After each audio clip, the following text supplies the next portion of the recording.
رب اشرح لی صدری ویسر لی امری واحلل عقدۃ من لسانی یفقہوا قولی۔ عزیز طلبہ، آج کے سبق کے اندر سورہ انفال کی آیت نمبر 38 سے لے کر آیت نمبر 44 تک ہم پڑھیں گے۔ ہمارے آج کے سبق کے عنوانات: کفار کو تنبیہ اور فتنے کا مطلب، مال غنیمت کا حکم اور مسلمانوں کو احسان کی یاد دہانی۔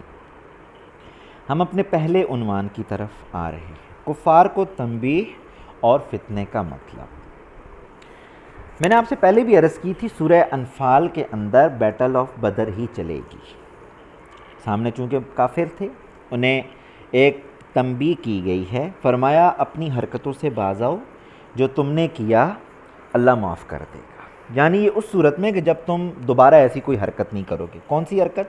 بیٹل آف بدر، یعنی بیٹل آف بدر میں جو تم نے پلاننگ کے ساتھ ایک قافلے کو بزنس ڈیل کے لیے بھیجا اور پھر تیاری کر رہے تھے اور دوسرے کو جنگی لشکر کو بلا لیا، فرمایا ایسی حرکت دوبارہ نہ کرنا، وگرنہ اچھا نہیں ہوگا۔ وہ آگے بیان کیا جائے گا۔ فرمایا اگر تم اپنی حرکتوں سے باز آ جاؤ گے تو اللہ تعالیٰ تمہیں معاف کر دے گا، لیکن فرمایا اگر باز نہ آئے تو دوبارہ شکست ہوگی، کیونکہ اللہ ایمان والوں کے ساتھ ہے، اور ظاہری بات ہے جس کے ساتھ اللہ ہوتا ہے وہ ہمیشہ کامیاب ہی ہوتا ہے۔ اور یہاں پر فتنے سے مراد کفر ہے، اور کفر کو ختم کرنے کا حکم دیا گیا ہے۔ یہاں پر فتنے سے مراد کفر ہے، جبکہ ہمارے سورہ انفال کے اندر ایک جگہ پر فتنہ مال اور اولاد کو کہا گیا تھا۔ یہ یاد رکھیے گا کہ جہاں پر فتنے کو ختم کرنے کا حکم دیا گیا اس سے مراد کفر ہوتا ہے، اور جہاں پر فتنے کو آزمائش کہا گیا، ٹھیک ہے نا، اس سے مراد مال اور اولاد ہوتا ہے۔ ہمارے آنے والی آیت کے اندر اسی کانسیپٹ کو کلیئر کیا جا رہا ہے۔ فرمایا بسم اللہ الرحمن الرحیم، قل للذین کفروا، پیغمبر آپ کافروں سے کہہ دیجئے، ان ینتہوا، اگر یہ باز آ گئے، یغفر لہم، اللہ انہیں معاف کر دے گا، ما قد سلف، جو انہوں نے پہلے کیا، وَإِن يَعُودُوا، اگر انہوں نے دوبارہ ایسی حرکت کی، فقد مضت سنت الاولین، تو پھر بے شک اللہ تعالیٰ کا طریقہ سب کو معلوم ہے، وہ گزر چکا ہے۔ وَقَاتِلُوهُمْ، فرمایا اے ایمان والو ان سے لڑو، حتی لا تکون فتنہ، یہاں تک کہ لڑتے لڑتے اتنا لڑو کہ فتنہ باقی نہ رہے، یعنی کفر باقی نہ رہے۔ یہ حکم صرف جنگ کے دوران ہے، یہ یاد رکھیے گا۔ وَيَكُونَ الدِّينُ كُلُّهُ لِلَّهِ، اور فرمایا سارے کا سارا دین اللہ کے لیے ہو جائے۔ فَإِنِ انْتَهَوْا، اگر وہ فتنے سے رک جاتے ہیں، فَإِنَّ اللَّهَ بِمَا يَعْمَلُونَ بَصِيرٌ، تو ان کے اعمال کا دیکھنے والا صرف اور صرف اللہ ہے۔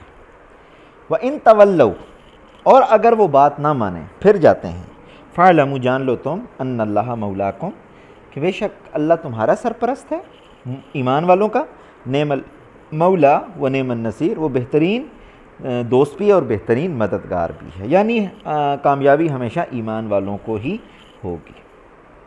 ہمارا دوسرا کانسیپٹ ہے مال غنیمت کا حکم۔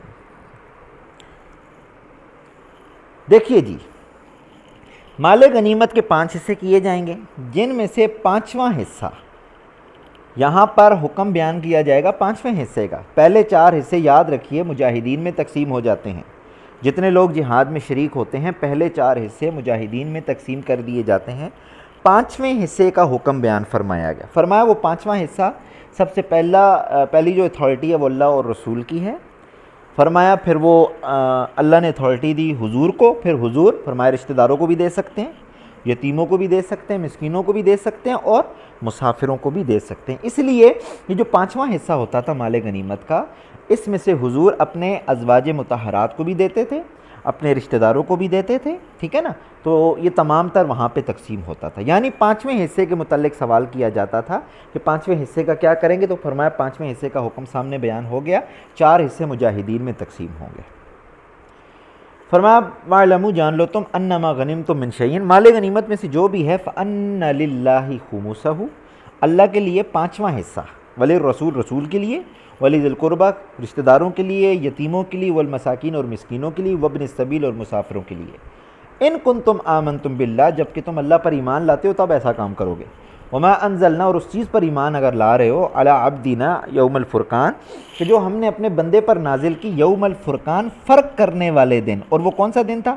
یوم التقى الجمعان، جس دن دو جماعتیں ملی تھیں۔ دو جماعتوں سے مراد ایک مومنین کی جماعت ہے اور دوسرا ابو جہل کا کافرہ ہے، مراد اس سے بیٹل آف بدر ہے۔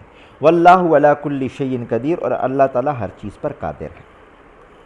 ہمارا تیسرا عنوان ہے مسلمانوں کو احسان کی یاد دہانی۔